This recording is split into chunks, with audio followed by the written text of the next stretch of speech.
sans plus tarder, je vais inviter à notre pasteur. Est-ce que nous pouvons nous lever, nous tenir debout pour l'accueillir, pour accueillir la parole. Alléluia. La parole que nous devons entendre ce matin.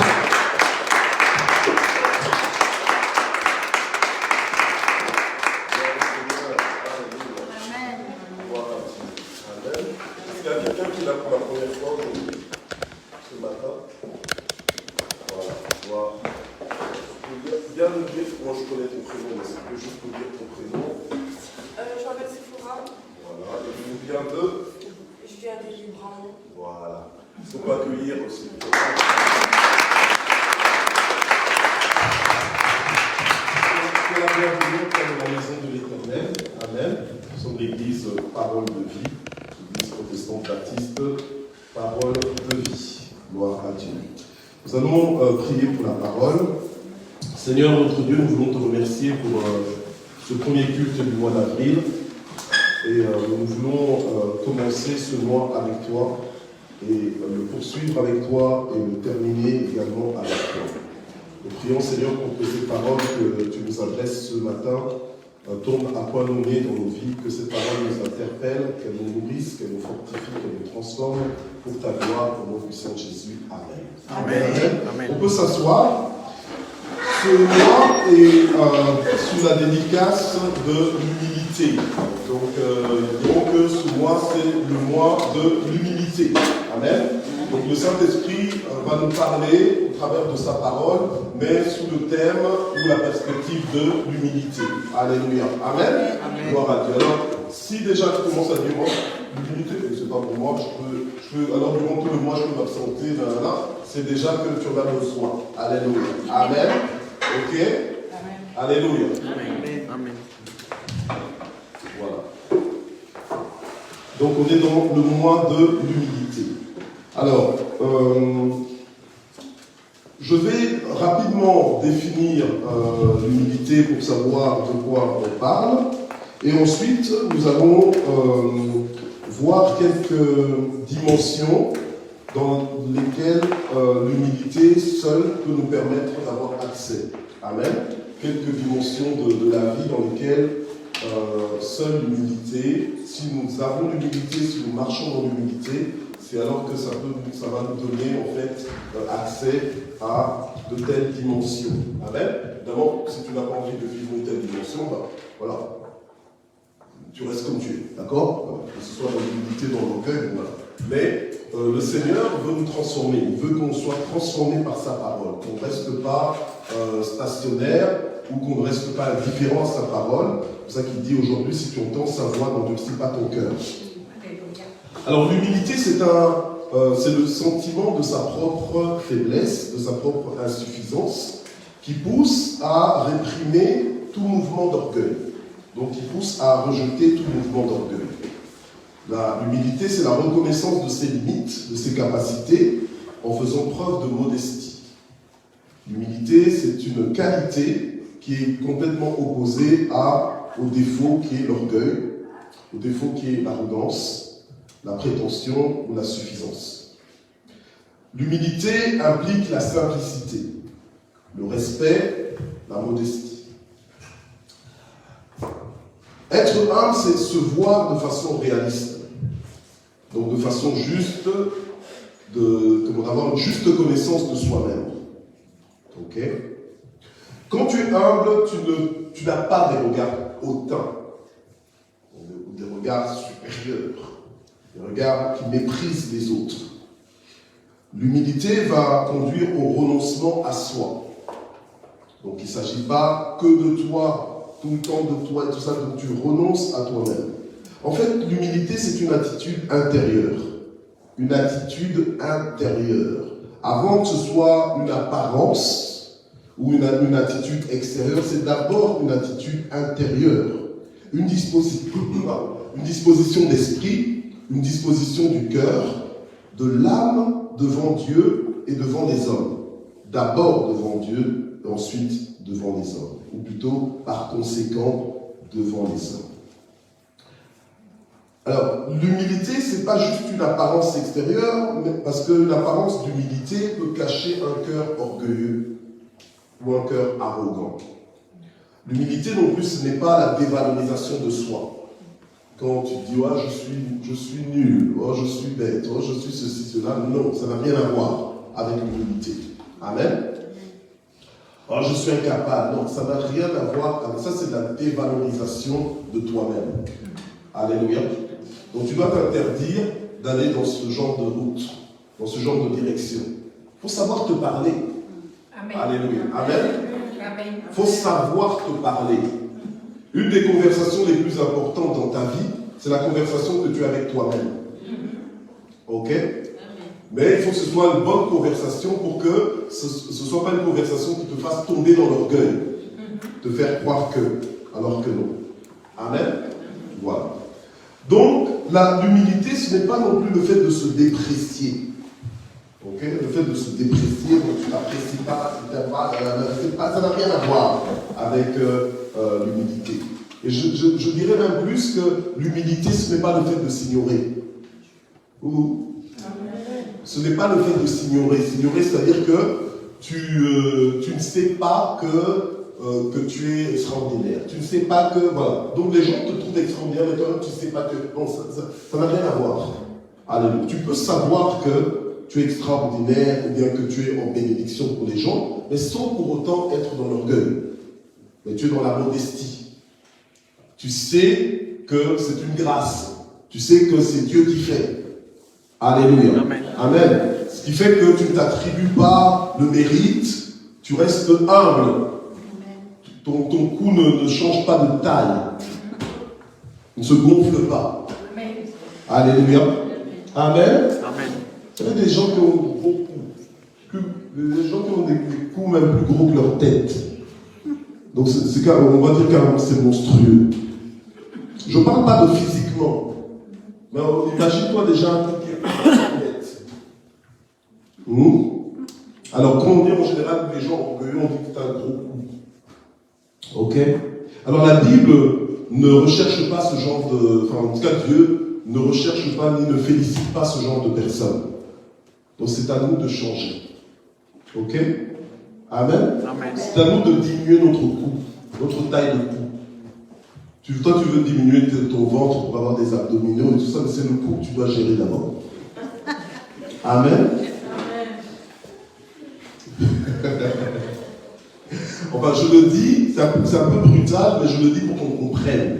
Parce que des fois, on est en train de s'occuper d'autre chose, alors qu'on doit vivre pour que Dieu puisse trouver plaisir à regarder ce qu'il voit dans nos vies.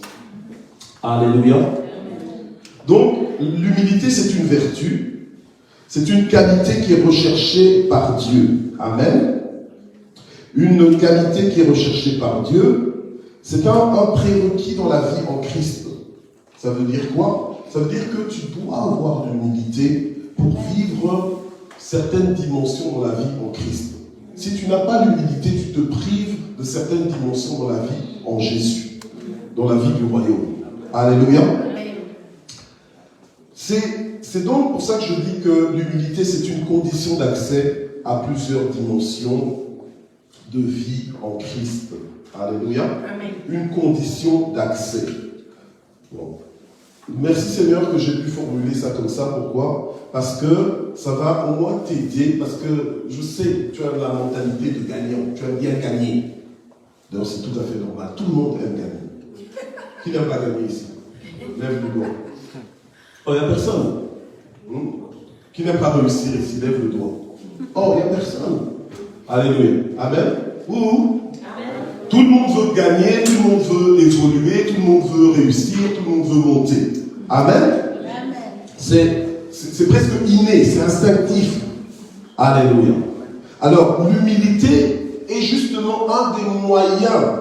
Parce que des fois, tu crois que non, ce n'est que par la prière que ta vie va changer. Non, la prière, c'est important.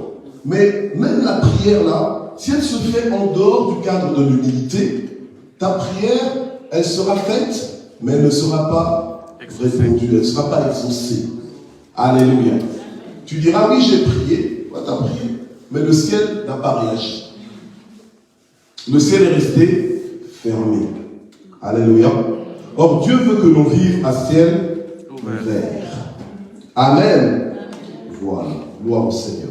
Alors, ce matin, je voudrais parler de la condition de l'humilité en tant que condition à l'élévation. Amen.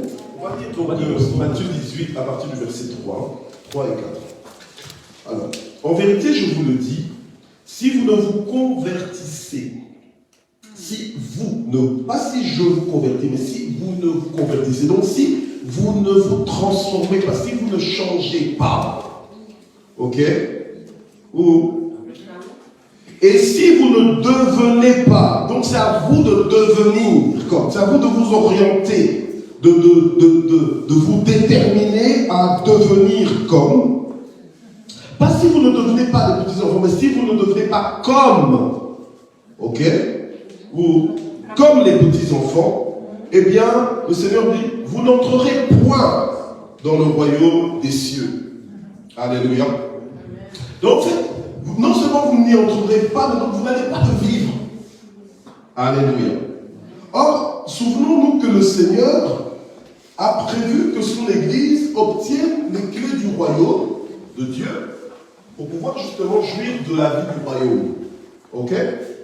Est-ce que vous me suivez? Amen.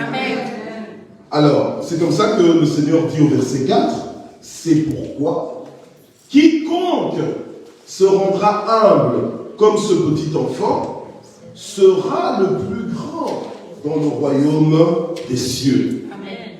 Alléluia. Amen.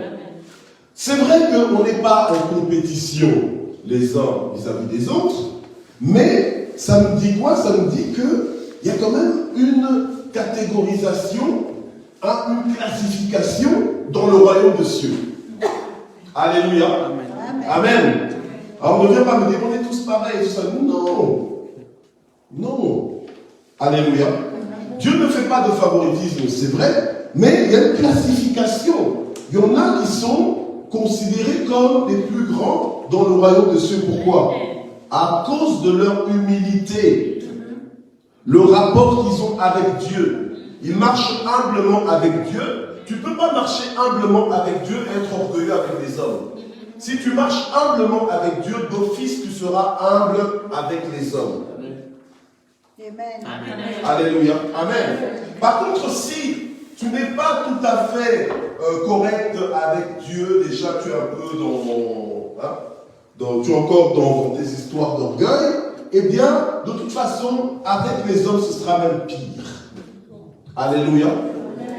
Mais Dieu aime l'humilité et il la recommande. Alléluia. Il nous fait voir que si nous-mêmes nous rendons humbles, ok? Dis-toi toi-même, je dois me rendre humble. Alléluia. Amen. Ça doit être ton projet de vie. Alléluia. Ça doit être ton projet de vie. Je dois me rendre humble.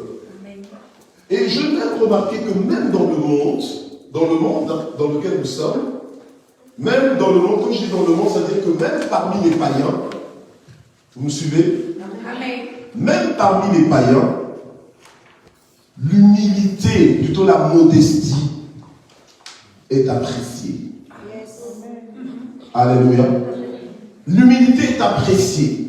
Même si l'orgueil, ça fait partie du système de ce monde, mais par exemple dans le milieu du travail, les gens vont plutôt apprécier quelqu'un qui est modeste malgré ses exploits. Modeste malgré son titre, malgré son rang. Alléluia. Amen. Voilà. Alors à combien plus forte raison, le Seigneur dit, ben tiens, que celui qui se rend humble, eh bien, il sera le plus grand dans le royaume des cieux. Alléluia. Amen. Ok. Alors on va lire Luc chapitre 1. Luc chapitre 1, verset 52. On y est? Amen. Luc chapitre 1, verset 52. La Bible nous dit, il a fait descendre les puissants de leur trône, d'accord, et élever qui? Les humbles. Alléluia. Amen. Alors j'ai envie de te dire, tu ne perds rien à être humble. Tu gagnes. Amen. À être humble. Alléluia. Même si tu es entouré de gens qui sont orgueilleux, ne deviens pas orgueilleux parce qu'ils sont orgueilleux. Oh, c'est eux qui me poussent à l'orgueil. Non. Défends-toi d'aller dans cette direction. Alléluia. Parce que Dieu travaille avec les humbles. Amen. Alléluia. Dieu apprécie les humbles. Maintenant, c'est pas parce que tu es humble que tu ne sais pas qui tu es. Vous comprenez? Donc, c'est pas un déni de ton identité, non. Tu sais qui tu es. Tu sais ce que tu peux et tu sais ce que tu ne peux pas. De toute façon, normalement, tu dois monter à l'étage où tu peux tout par celui qui te fortifie. Yes. Alléluia. Si tu es encore à l'étage où non, tu peux tout par celui qui te fortifie. Ok? Maintenant, ça ne veut pas dire, parce que tu le dis, que tu es orgueilleux. Alléluia. Parce que tu le dis bien dans ta phrase, je peux tout, mais ce n'est pas par moi-même, par celui qui me fortifie. Amen. Donc sans lui, je ne peux rien faire. Sans lui, je ne suis rien. Celui qui sait ça, il a déjà fait un pas dans l'humilité. Alléluia. L'orgueil vient quand tu penses que c'est par toi-même, que c'est par toi que tu arrives, que c'est par toi que tu... Non. Alléluia. C'est grâce à Dieu. C'est par l'aide de Dieu. Alléluia. Que tu deviennes premier de la classe ou bien que tu deviennes le meilleur dans ton département de travail, c'est Dieu, c'est la grâce de Dieu qui fait ça. Alléluia. C'est Dieu qui te stimule, c'est Dieu qui te donne l'esprit supérieur, l'intelligence pour te démarquer. Mais n'oublie pas Dieu. C'est pour ça que lorsque nous sommes à table, nous prions. Pourquoi est-ce que nous prions? On ne prie pas parce qu'on est chrétien. On prie parce qu'on veut remercier Dieu de ce que, merci Seigneur, on a de la nourriture. Donc quand tu pries là, tu ne pries pas pour dire Seigneur, bénis ce repas. Parce que le fait que le repas soit sur la table, c'est ça la bénédiction. Toi, ce que tu dois dire à Dieu, c'est merci parce que tu nous as donné à manger. Alléluia. Et on n'a pas mangé parce que nous sommes riches. Si nous sommes riches, c'est parce que Dieu nous a enrichis. Amen. Et ça, c'est la démarche du humble. C'est la lecture du humble. Amen. Alléluia. Amen. Ouh. Amen. Voilà. Et Dieu, il élève les humbles. Par contre, il rabaisse les orgueilleux. Ok? Donc si tu veux que Dieu te rabaisse, en fait, te rabaisser, ça veut dire que toi tu as envie de monter, parce que personne n'a envie d'être rabaissé. Ou, alléluia. Personne n'a envie d'être rabaissé. Ou personne n'a envie d'être bloqué, d'être retenu. À la limite, que le diable essaie, mais quand c'est Dieu lui-même qui te retient, qui te maintient, ou bien qui t'abaisse, c'est grave. Alléluia. Alors, que je le dise encore, parce que c'est quelque chose que je dis parfois, toi tu seras là en train de chercher, mais qui est le mauvais cœur? Ah non, je ne raconte plus ma vie parce qu'on va fermer ma vie, on va bloquer. Mais attends, tu donnes trop de pouvoir aux gens, toi. Ou arrête de trop donner du pouvoir aux autres. Alléluia. Tout le pouvoir est dans les mains de Dieu. Ta vie est dans les mains de qui? On dirait qu'il n'y a que la moitié de la salle qui le sait. Ta vie est dans les mains de qui? Ta vie est dans les mains de qui? Alors maintenant, les autres, même si tu leur racontes ta vie, tu te rends compte qu'ils ne sont pas très contents de ce qui t'arrive de bon, n'en fais pas une histoire. Ou, si tu te rends compte qu'en fait, qu'ils ne célèbrent pas quand tu célèbres, n'en fais pas une histoire. N'aie même pas peur d'eux. Alléluia. Parce que toute arme forgée contre toi sera quoi? Alléluia. Quand j'ai fait comme ça, je pensais à ce garçon futur. Pour dire que c'est évident. C'est ça. Alléluia. Amen. Mais oui. Alors donc ta vie est entre les mains de Dieu. Donc ne commence pas à trembler. Pourquoi? Non, c'est Dieu qui élève les humbles. Toi, occupe-toi de te rendre humble. Alléluia. Quels que soient les vêtements que tu portes, la voiture que tu roules, la maison que tu habites, le lieu où tu travailles, les gens que tu fréquentes, reste humble. c'est Dieu qui donne. Amen. Alléluia. Amen. Ce n'est pas l'homme lorsqu'il marche pour conduire ses pas, mais c'est à l'Éternel, son Dieu. Donc tu sais que ce qui t'arrive, c'est par la grâce de Dieu. Même si les gens viennent te dire, mais toi tu es vraiment spécial, hein, tu es vraiment spécial. Mais non, c'est pas que je suis vraiment spécial, je sers un Dieu qui est spécial. Yes. C'est lui qui me rend spécial. Amen. Là tu es dans l'humilité. Amen. Alléluia. Amen. La chose c'est que si Dieu est en train de nous parler de l'humilité, c'est parce que Dieu veut nous faire du bien. Amen. Ou Dieu est en train de nous donner la recette pour l'élévation. Alléluia. Donc celui qui veut être rabaissé, retenu par Dieu, comme un peu comme à l'école, tu ne réussis pas ton examen, on te retient en septembre. Tu ne réussis pas en septembre, on te retient à nouveau dans la même année, à partir de septembre. Ok?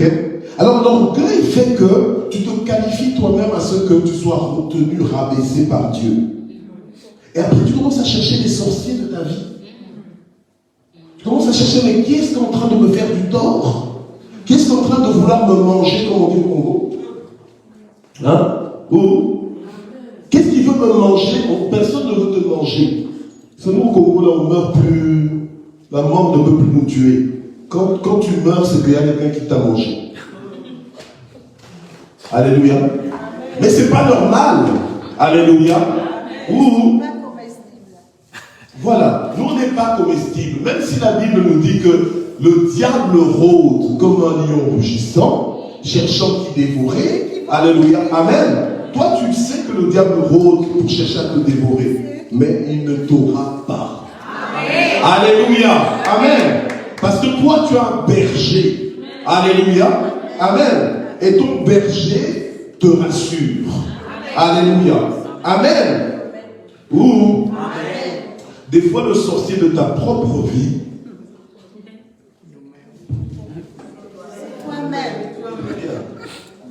Dites-le bien.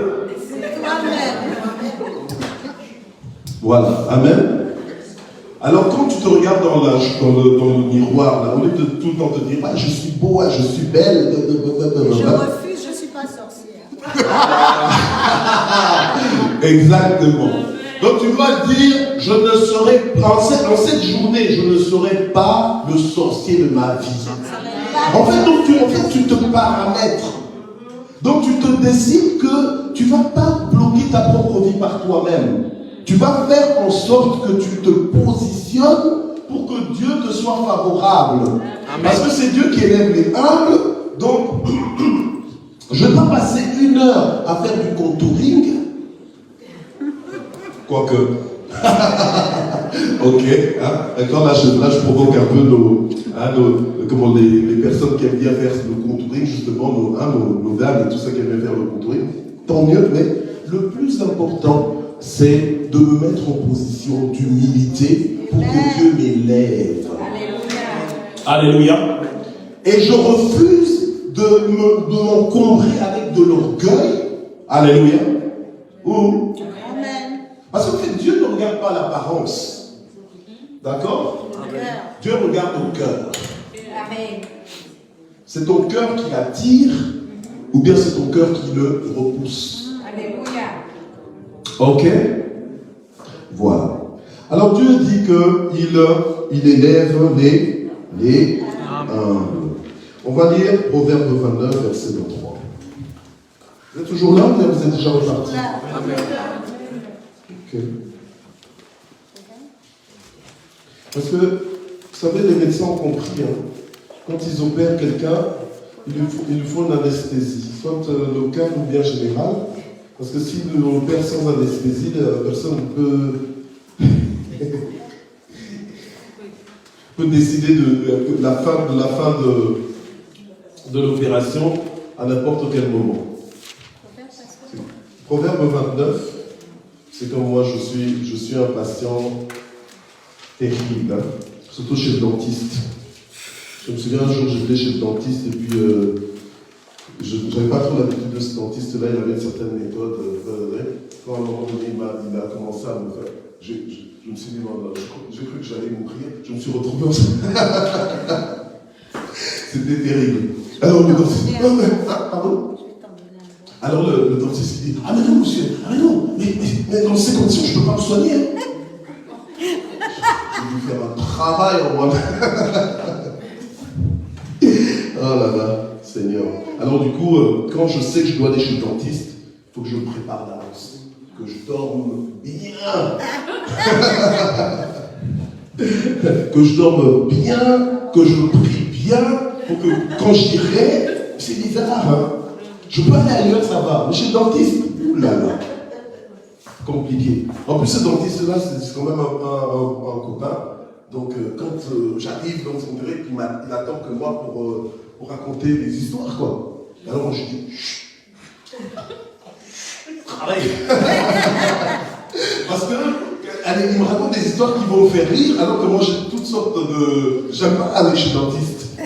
Enfin, voilà, quoi. Alors, des fois, même si comme ça, on est dans la maison de Dieu, le Seigneur est en train de nous parler, et des fois, Dieu peut te parler de sorte que tu te sens mal. Tu as même envie de quitter la pièce. Ça t'est déjà arrivé? Si ça ne t'est pas encore arrivé, c'est que tu dois vraiment ouvrir ton cœur quand Dieu parle. Donc Dieu te parle et puis tu te dis, oh non, c'est quoi? Tu as presque envie de partir. Tu veux te dire, oh, Seigneur, délivre-moi, que ça s'arrête. Et là, Dieu fait un travail, il te parle, il te parle, il te parle. Et là, quand tu sors, tu es transformé.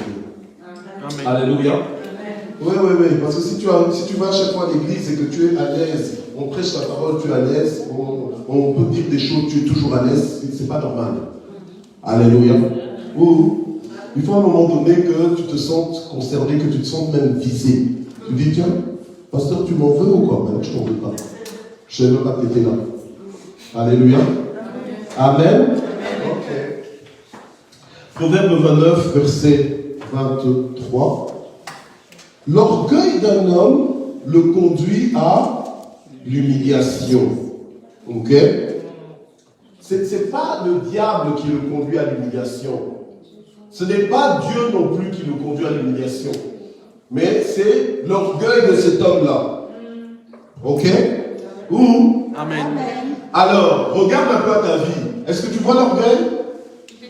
Si tu vois l'orgueil, si tu repères de l'orgueil dans ta vie, sache que ça va t'emmener à l'humiliation. Mais celui qui est humble d'esprit obtient quoi? La gloire. Alléluia. Amen. Alors mets-toi en direction de la gloire. Alléluia. La gloire, c'est-à-dire quoi? C'est-à-dire la gloire de Dieu. Alléluia. Pas la gloire de ce monde, la gloire de Dieu. Quand tu obtiens la gloire de Dieu, tu obtiens la faveur de Dieu, tu obtiens tout ce que Dieu peut vouloir apporter dans ta vie, tu l'obtiens. Alléluia. Amen. Donc un chemin pour ça, c'est ton attitude. Est-ce qu'ici on a parlé de prière? Est-ce qu'ici on a parlé de jeûne? Est-ce qu'ici on a parlé d'offrande? On a parlé de l'attitude de ton cœur. Alléluia. Donc, ton attitude, parce qu'il y a certaines personnes qui croient que leurs attitudes, que toute attitude est permise. Si j'étais aveugle, j'aurais cru que je prêche tout seul, qu'il n'y a personne. Ok. Alléluia. Amen. Oui. En fait, quand tu viens en Christ, tu ne peux pas juste vivre comme ça, comme une plante sans jardinier. Donc, tu évolues comme ça. Oh, c'est comme ça que je veux. Tu viens avec des attitudes. Non. Tu dois même gérer tes attitudes. Tu ne dois pas juste gérer ta coiffure, tes vêtements, tes chaussures. Non. Ton maquillage, ou bien, je sais pas moi, ou bien ton parfum. Non. Tu dois gérer même ton attitude. Alléluia. Quand tu viens dans la maison de Dieu, ou bien même quand tu es en dehors de la maison de Dieu, Dieu regarde à ton attitude. Donc tu ne peux pas t'autoriser toutes les attitudes. Il y a des attitudes qui n'ont rien à voir dans ta vie. Il y a des attitudes qui sont des poisons pour toi-même. Tu crois que c'est une arme contre les autres, mais c'est un poison pour toi-même. Je n'ai pas dit contre toi-même, mais pour toi-même, un poison pour toi. Parce que toi, tu penses que c'est ok d'être comme ça. Non. Ça te fait du tort. C'est vrai que être en présence d'une orgueilleuse ou bien d'un orgueilleux, c'est pas facile. Qui est facile avec ça? Personne. Alléluia. Amen. Personne n'a facile. Quand on est face d'un orgueilleux ou d'une orgueilleuse, c'est un peu compliqué parfois. Des fois, soit tu peux être tenté de devenir pareil, de répondre à l'orgueil par l'orgueil. N'est-ce pas? Des fois, tu réponds à l'orgueil. Non, ça, c'est quoi? Tu réponds à l'orgueil par l'orgueil. N'est-ce pas? Oh! Il faut donner un nom à nos attitudes et à nos réactions. Alléluia. Afin de détecter les attitudes qui ne sont pas supposées dans nos vies et d'adopter les attitudes qu'on doit adopter, qu'on doit installer, qu'on doit télécharger, amen, et qu'on doit appliquer dans nos vies. Gloire au Seigneur. Amen. Mais celui qui est humble d'esprit, qu'est-ce qu'il obtient? La gloire. La gloire. On va lire encore 2-3 passages rapidement pour terminer. On va lire Matthieu 23, verset 12. Matthieu 23, verset 11 et 12. On dit quoi? Le plus grand parmi vous sera... Le plus grand parmi vous sera... Votre serviteur. Ok. On va encore le dire. Parce que des fois, tu entends des choses, on dirait que tu vois, que ça n'entre pas dans tes oreilles, ça effleure juste tes oreilles. C'est ça, le serviteur. On voit tes oreilles juste trembler, mais c'est pas entré. Donc le plus grand parmi vous sera qui? Votre serviteur. Tu vois? Qui sert. Ah, celui qui sert. Or, normalement, celui qui ressemble à un petit enfant, donc à l'humilité d'un enfant. T'as déjà vu un enfant orgueilleux? T'as déjà vu un enfant orgueilleux? Non. Les enfants ont des rapports simples. Ils ont aussi des attitudes simples. Les enfants sont vrais. Toi, là, maintenant, tu es devenu un peu contrôlé et tout ça parce que c'est l'orgueil qui fait que, voilà. Quand il faut pleurer, tu pleures pas. Quand il faut même complimenter, tu complimentes pas. Quand il faut apprécier, tu n'apprécies pas. Voilà. Sauf quand c'est toi. Hein? Hier, je pense que c'était hier, je parlais encore avec les enfants, on parlait de certaines attitudes dans les réseaux sociaux. Certaines attitudes de personnes qui sont tellement égocentriques. Quand c'est eux, c'est bon, mais quand c'est les autres, jamais, quoi. Hein? Vous connaissez ça ou pas? Oui. Ok. Voilà. Alors, ici, la parole de Dieu nous dit que ce sont des humbles qui sont les plus grands dans le royaume de Dieu, n'est-ce pas? Et on nous dit ici que le plus grand parmi vous sera qui? Votre serviteur. Votre serviteur. Donc, dans le royaume de Dieu, le plus grand est celui qui sert. Ok? Or, celui qui sert, en général, est humble. Alléluia. Amen. Alors, est-ce que j'ai cette attitude de serviteur? On en parlera quand je parlerai de la condition au service, l'humilité condition au service, mais ce ne sera pas aujourd'hui. Ok? On voit que servir dans le royaume de Dieu est justement synonyme de grandeur. Amen. Alléluia. Alors, je ne comprends pas quand nous, peuple de Dieu, on ne comprend pas que servir, c'est une position de grandeur, en fait, dans le royaume de Dieu. Nous, on se dit, ah non, c'est ennuyant, oh non, on me sollicite encore, oh non, non, non, non, non, c'est toujours moi, c'est toujours moi. Non, servir, c'est un privilège. Amen. Et quand Dieu regarde à celui qui sert, il se dit, ah, ça c'est le plus grand parmi eux. Amen. Est-ce que c'est moi qui l'ai dit? Non. C'est la parole de Dieu. Amen. Amen. Amen. C'est ce qui est. Or, nous, en tant qu'enfants de Dieu, on est supposé changer de mentalité. On est supposé penser autrement, voir les choses comme Dieu les voit. Et ce que Dieu voit, c'est quoi? C'est que celui qui sert est celui qui est humble. Il est donc celui qui est le plus grand. Alléluia. Entre celui qui sert et celui qui est servi, le plus grand, c'est toujours celui qui Sert. Alléluia.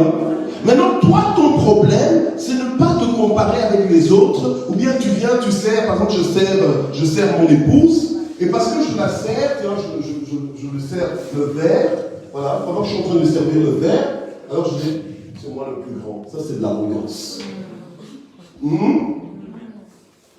Donc, je la sers, et ma satisfaction, c'est que c'est moi le plus grand. Donc, finalement, tout le monde s'amène même à servir à outrance, Mais pour faire sentir aux autres que vous êtes des petits, c'est moi le plus. Non, là c'est l'orgueil. Or, l'orgueil va te retenir. Même pas, va te tomber encore plus bas. Va te rabaisser. C'est Dieu qui va te rabaisser à cause de cet orgueil. L'orgueil précède la chute. Alléluia. Amen. Voilà. Alors maintenant, le verset 12 nous dit, qui s'élèvera sera quoi? Abaissé. Abaissé. Et qui s'abaissera sera. Alors, qu'est-ce que tu es en train de faire? Qu'est-ce que tu es en train de faire? Est-ce que tu es en train de t'abaisser ou bien tu es en train de t'élever? Oh non, moi je veux m'élever, mais tu t'élèves avec quelle méthode? Tu vois? Toi tu crois que tu vas t'élever avec les méthodes de ce monde, alors qu'on est dans ce monde, mais on ne fonctionne pas avec les méthodes de ce monde. On fonctionne avec les raccourcis de Dieu. Les raccourcis de Dieu, ce sont les principes qu'il nous donne. Et si nous les mettons en application, on a tout de suite les résultats. Toi, tu veux passer par des chemins, tu veux essayer. Oh, le Seigneur nous a bien fait comprendre que sans moi, vous ne pouvez rien faire. Oh, l'essentiel, c'est qu'on arrive au résultat. Non, c'est pas la même chose. Je me souviens quand j'étais banquier d'affaires, on travaillait, et des fois, on était en équipe, et on pouvait faire un travail, et on avait qui allait finir, disons, c'est la même quantité, mais ils finissent bien plus tôt que toi. Tu te poses la question, tu te dis, mais comment tu fais? Alléluia. Tu dis, mais comment tu fais? Parce que c'est la même, on a commencé au même moment, on avait la même concentration, on n'a pas été distrait, mais comment tu fais pour terminer plus tôt? Alléluia.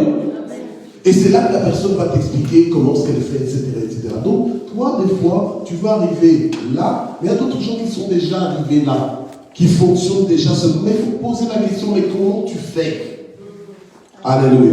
Et là, la personne va te dire, écoute, regarde-moi vivre. Bon, voilà, moi, j'applique ce principe de l'humilité. Celui qui s'abaisse sera élevé. Dans ma vie, pas de place pour l'orgueil. Amen. Alléluia. Dans ma vie, pas de place pour l'orgueil. Même quand le diable s'arrange, s'organise dans ses stratégies pour que quelqu'un me blesse ou que quelqu'un me frustre, pour que quelqu'un me pousse à manifester de l'orgueil, je refuse ce chemin. Je refuse les traces de l'orgueil dans ma vie parce que c'est un poison pour moi-même. Ton amen vient de loin.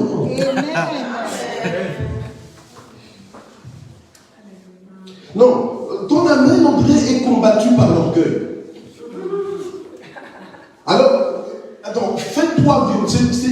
En fait, c'est toi on va dire, c'est toi quelque part le gestionnaire, l'administrateur de ta vie. C'est toi qui peux autoriser des choses dans ta vie, bien interdire des choses dans ta vie. Qu'est-ce que l'orgueil a à venir à s'imposer sur toi? Alors ne viens pas avec des excuses, non, je suis comme ça, je suis orgueilleux. Non. Alléluia. Maintenant tu ne diras plus je suis orgueilleux, je suis humble. Amen. Je me rends humble. Amen. Alléluia. Amen. Tu te regardes dans le miroir, tu dis que je suis humble. Tu ne veux pas l'orgueil. Tu combats l'orgueil. Alléluia. Amen. Oui, parce que toujours venir auprès du Seigneur en disant, oh Seigneur, je te demande pardon pour ce péché. Toi, pour toi, le péché, ce n'est que le péché sexuel. Et quand tu es orgueilleux, là, tu crois que tu es dans l'obéissance? Quand tu manifestes de l'orgueil, tu dois demander pardon à Dieu. Tu dis, oh Seigneur, pardon. Parce que Dieu, s'il comptabilise l'orgueil dans ta vie, sache que tu auras les résultats de l'orgueil. D'accord? L'abaissement répond à l'orgueil. Et l'élévation répond à quoi? À l'humilité. Amen, amen. Vous êtes encore là? Amen. Ok, mais j'avance encore un petit peu. Hein. Romains 12:3. Donc il faut avoir une opinion juste de toi, mais pas non plus une trop haute opinion de toi. Hein? Oh! Aide-moi un peu à dire à ton voisin, c'est pas de toi qu'il s'agit. Il s'agit de Dieu dans ta vie. C'est Dieu qui fait.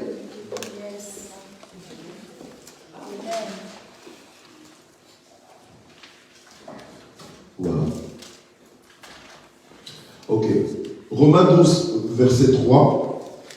Par la grâce qui m'a été donnée, je dis à chacun d'entre vous de ne pas avoir de prétentions excessives et déraisonnables, mais d'être assez raisonnable pour avoir de la modération, chacun selon la mesure de foi que Dieu lui a départie. Ok? Amen, amen. Amen. Donc ici, la parole de Dieu nous fait bien comprendre que, écoute, ne sois pas, oh non, nous c'est notre culture, hein, nous on est né vantard. Tu es né vantard? Mais donc toi, tu vis encore en fonction de ta première naissance. Parce que normalement, tu as eu une deuxième naissance, tu es né de nouveau. Oh. Amen. Quand tu es né de nouveau, ta première naissance, là, les effets de ta première naissance, ça compte plus. Que celui qui peut comprendre, qu'il comprenne, et que ça le libère. Alléluia. Amen. Donc tu ne vas pas venir dire, oui, non, nous, je viens d'un peuple, hein, notre clan, on est comme ça, on est orgueilleux. Et vous êtes content d'être orgueilleux. Tu dis, oui, c'est notre caractéristique. Mais maintenant, en Christ, cette caractéristique-là, elle doit tomber. Parce que si elle ne tombe pas, c'est cette caractéristique-là qui va te faire Tomber. Amen. Amen. Je termine avec Jacques 4, verset 10. Humiliez-vous devant le Seigneur et il vous humiliez-vous devant le Seigneur et il vous élèvera. Ok. Maintenant, quand tu es humble, tu es en une position où tu peux apprendre. Ou on verra ça aussi dans la condition à l'enseignement. D'accord? La condition à l'enseignement. Quand tu es humble, tu es dans une position où tu peux apprendre. Donc, ça veut dire que Dieu te parle, tu ne peux pas commencer à douter de ce que Dieu te dit. Ou quand Dieu te parle, tu acceptes. Tu ne te penses pas plus intelligent que Dieu. Tu ne prétends pas plus savoir que Dieu. Oh. Mais l'incrédulité, là, des fois que tu as, quand Dieu te parle et que tu ne crois pas, c'est pourquoi? Parce que tu crois que Dieu peut te mentir. Parce que tu crois que non, que Dieu ne sait pas où tu en es. Est-ce que vous me suivez? Amen. Alors quelqu'un qui est humble devant Dieu, alléluia, il reçoit la parole de Dieu. Amen. Amen. Il reçoit la parole de Dieu. Il s'humilie devant le Seigneur. Alléluia. Amen. Quand le Seigneur a parlé à Marie, en disant à Marie avait déjà un autre programme. Marie était fiancée. Marie avait réussi à être vierge et dans la tête et dans son corps. Ça, c'est moi qui dis. Amen. Oui, parce qu'il y a des gens qui sont peut-être vierges de corps, mais dans leur tête, ils ne sont plus. Amen. Amen. Enfin bref, à un moment donné, être vierge aussi, c'est le fait de se consacrer. D'accord? Alors Marie, le Dieu se révèle à Marie et lui dit, Marie, je veux faire quelque chose de particulier dans ta vie. Tu vas porter l'enfant Jésus. Mais comment ça va se faire? Elle avait foi que ça allait se faire dans l'immédiat. C'est pour ça qu'elle a dit comment ça va se faire. Parce que sinon, elle pouvait se dire, il n'y a pas de problème. Elle s'est dit, de toute façon, je veux me marier. Et puis, non, elle a compris que c'était quelque chose qui se fait tout de suite là. Alléluia. Alors qu'elle était à peine fiancée. Et que ses fiançailles ne l'autorisaient pas à coucher avec son mari, avec son fiancé. Amen. Elle a dit, mais comment ça va se faire? Ok. Mais elle a cru. Le Seigneur l'a rassurée, elle a cru. Tout ça pourquoi? Parce qu'elle était humble. Quand tu n'es pas humble devant Dieu, tu vas commencer à douter de Dieu. Dieu te parle, Dieu t'appelle, Dieu t'envoie. Mais non, toi tu doutes, toi tu es orgueilleux en fait. Alléluia. Tu crois que quand le diable se présente à toi, il dit, coucou, c'est moi le diable? Ou vous avez déjà vu le diable venir chez vous et dire, bonjour, c'est moi le diable. Voilà, là je m'apprête à te mentir. Non, il est rusé. Alléluia. Amen. L'orgueil aussi, quand il se manifeste dans ta vie, il faut avoir de la sensibilité, de la finesse, il faut avoir du discernement pour remarquer que c'est de l'orgueil. que Dieu nous aide à discerner l'orgueil dans nos vies. Amen. Que Dieu nous aide à discerner l'orgueil dans nos vies, à rejeter l'orgueil de nos vies, alléluia, et à nous rendre humbles devant Dieu. Parce que l'humilité va nous donner accès à l'élévation, à la distinction avec Dieu. Donc ça veut dire quoi? Ça veut dire que Dieu a l'intention de t'élever. Dis un peu à ton voisin cette bonne nouvelle. C'est une bonne nouvelle. Dis-lui que Dieu a l'intention de t'élever. Alléluia. Mais ça ne se fera que par le chemin de l'humilité. Alléluia. Amen. Si toi tu fais le naturel, tu vivras le surnaturel. Donc Dieu va rajouter sa part. Dieu répond à ta vie. Qu'est-ce que tu veux que Dieu te réponde? Dieu répond à ta vie. Si c'est l'orgueil que tu lui présentes, ben, il va te répondre par l'abaissement. Par contre, si c'est l'humilité, hop, ce sera l'élévation. Et quand Dieu t'élève, tu n'as pas idée de la hauteur à laquelle le Seigneur peut t'emmener. Amen. Alléluia. Si tu croyais que Dieu t'a déjà élevé, je te dis, tu n'as encore rien vu. Amen. Amen. On va se lever, on va prier.